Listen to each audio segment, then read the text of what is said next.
Step one seems to be something that everybody thinks they know about, and I'm going to go with two philosophies on this that I hear around the tables in recovery. Number one, if you spot it, you got it. Number two, I got to find out how this is going to work for me. This is my journey, not nobody else's. I guess the quote would be, look for the similarities, not the differences. So today I'm going to talk about step number one as it pertains to me and what I understood of it. I was given the disease concept, which you can look that up under Joe McQueenie's disease concept and probably do like a Google image search and find it. It's a chart, and the chart on the right hand side starts with a thermometer, and it explains to me why I take the first whatever, whether it's drink or drug. I don't think it matters. I don't think it matters if it's sex, if it's food, whatever your addiction can be, and you're trying not to do it, what causes you to go back out there over time, especially if you've had a little bit of abstinence, whether it's a few hours, a few minutes, a few days, especially if you've had sort of long term. If you go into treatment, come back out after 30 days and all these drugs and booze are out of your system, but yet you still go back to using? First of all, I know why I use. It's pretty simple. There's only one explanation. It's because I'm an alcoholic and drug addict. I don't say that when I say I'm an alcoholic and drug addict. Usually if you catch me in a 12-step meeting, I'll say I'm an alcoholic, and that's not because of my past, but because of the solution I found in a 12-step program. And that'll let you know which one I use.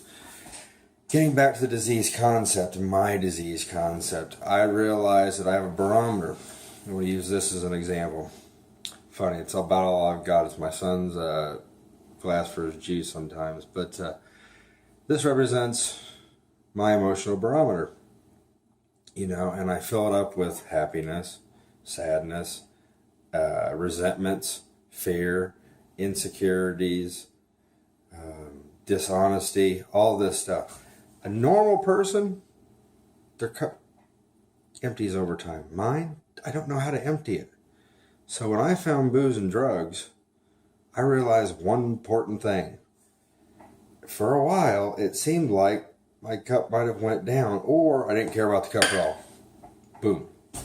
Which is what I'm looking for, So I thought I found a solution. It was booze and drugs.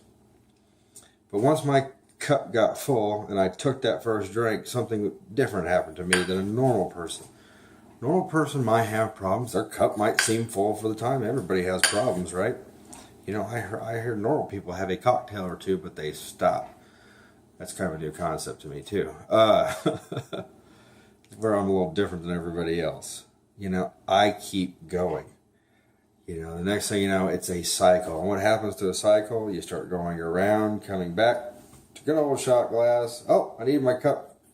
Feels like it's emptied or emptied out, one of the two. So I do the same thing over and over again. Why? Because I developed the phenomenon of craving. I don't have cravings if I don't have booze and drugs in my system. Now, that might be a little different if I've quit for a few days. Most booze and drugs are out after 2 or 3 days, roughly, except for pot. So I could still be having cravings for that drug. A good example of what a craving really is, I don't, the big book talks about trying this experiment. Go try some controlled drinking or drugging. Take one.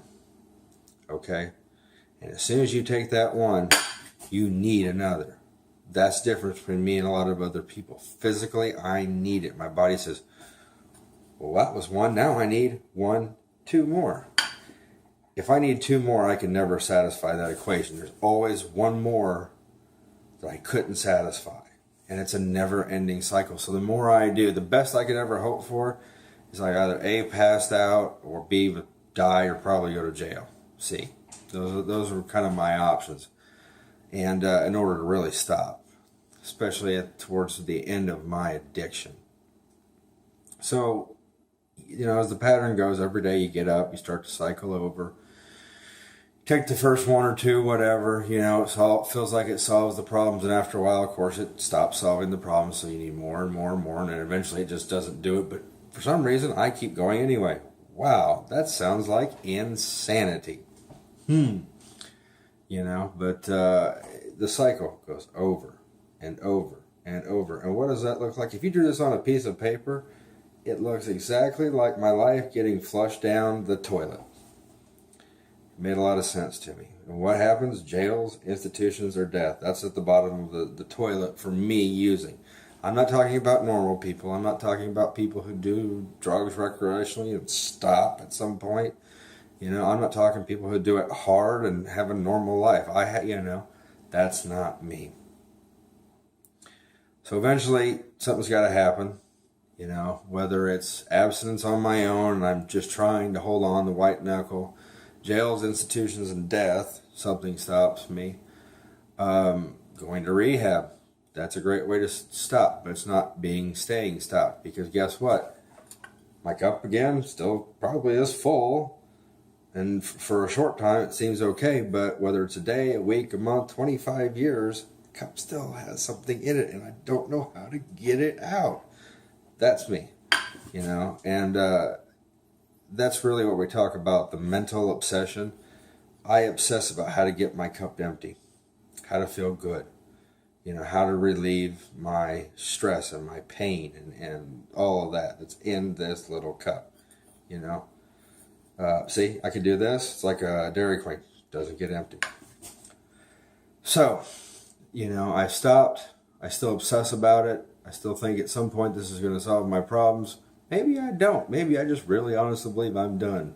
Yet I've went back to it time and time again. I've stopped because of DUIs and arrests and going to treatment. Outpatient because I'm a good liar, and I never told anybody the truth. Who would do that? So eventually I stopped by going to jail for 5 days and realized that I need help. First of all, I had to realize that the booze and the drugs were my problem. That's a big part of any step one. That's half of it. It's realizing I have a problem. Physically, my body craves it. Once I start that, I can't stop. I can't stay stopped.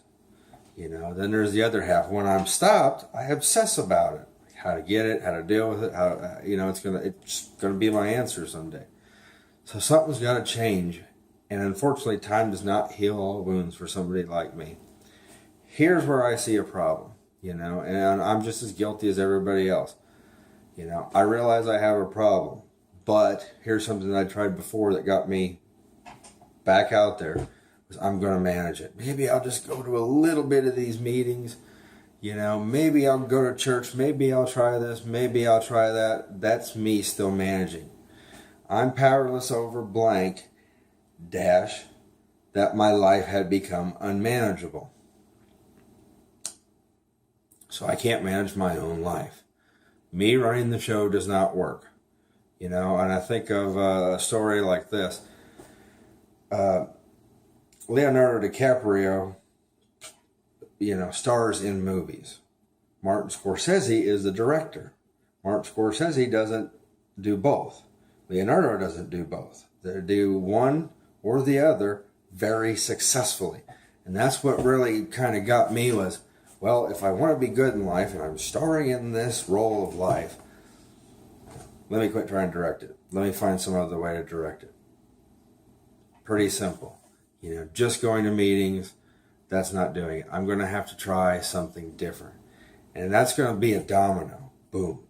If I knock that first domino over, boom, the other ones will knock over. But until I realize, A, I have a problem, B, that I cannot solve my problem, and I've tried ways of managing it and it doesn't work, until I quit trying to actually manage it, none of this is going to happen.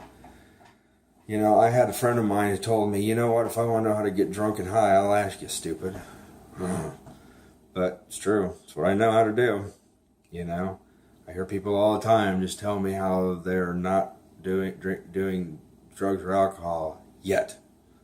They're going to go back to it. I can hear it in their voice. I can see it. It's coming, and they might even kill themselves or worse, go to jail or go to the nut house. And I've seen it all in a very short amount of time.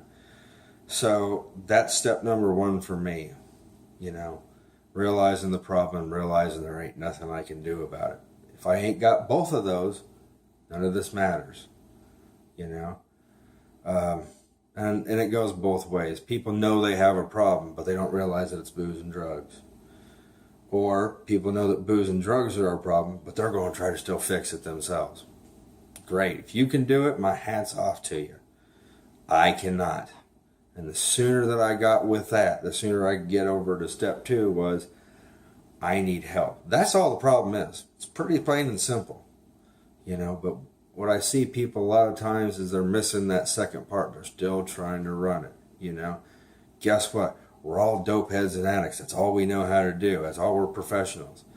When I quit, something else was my life did not necessarily get better, both on the inside and outside. Hello, shot glass still full. My life still full of problems.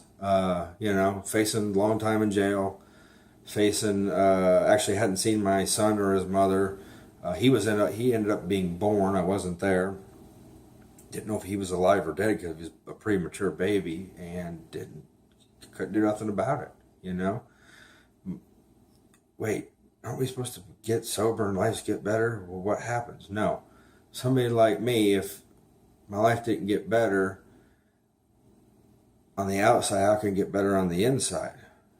That was a recipe for disaster. So if I didn't change, if I didn't have a way to change the way I think and how to empty this cup, I'd be back out there. I hope you think about that. I hope you consider it well. And that's why we all have to surrender. Next time I'll talk about surrender, a program of action, a solution, because all that stuff was a problem. That much is the problem. Once you get that little bit, it's like a key. The door can open. Till you get that, just flapping your jaw, and we know it. Anybody that's realized it, been there before, gotten over that, So what I'm going to challenge you to do is realize you have a problem, but don't stay in it. If you ever go to any sort of meeting where they talk about the first step, everybody's got an answer. Okay, but as the steps go on and on, as in a meeting, the later steps, nobody has anything to say, and they're shorter meetings. Why? Because they're still trying to manage it, and they're not doing it. Okay? I'm going to tell you what, reading how it works is not doing the steps. Might as well just quit doing it, because there are some people that I have ran into that think that's what this program is. I need to hear that. I need to read that. I don't necessarily always read it at a meeting unless I'm trying to fill up time. So, get out of the problem. Realize you have a problem. Get out of the problem. Get into the solution and figure it out. The sooner you do, the sooner you can have a better life.